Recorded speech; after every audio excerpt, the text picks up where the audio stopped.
Now, the number of children being arrested here in the East Midlands has fallen sharply.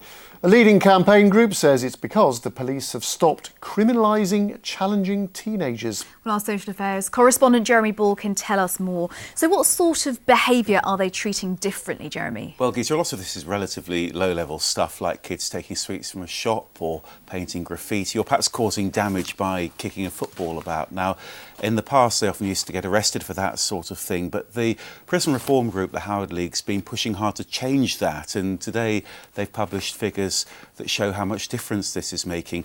Now, here's what they found here in the East Midlands. Child arrests in Derbyshire fell by 63% in the 5 years to 2015.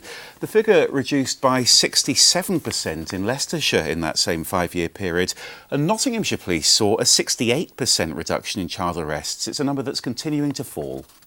Nowadays, the police would not arrest a group of boys who were kicking a football about and just being annoying, whereas they might have done 7 or 8 years ago to hit their targets. So this is a good news story. We shouldn't be criminalising childhood.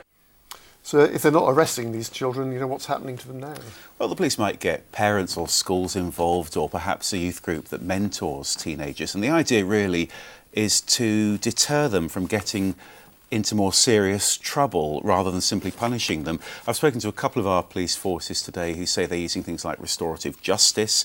The Leicestershire force say they now only arrest children when it's absolutely necessary. Derbyshire police say education's helping too, things like those anti-knife crime campaigns. And the Howard League says this is also saving taxpayers money. But what about the concern that it's being soft on crime? If the police interfere in normal childhood challenging behaviour, they make things much worse.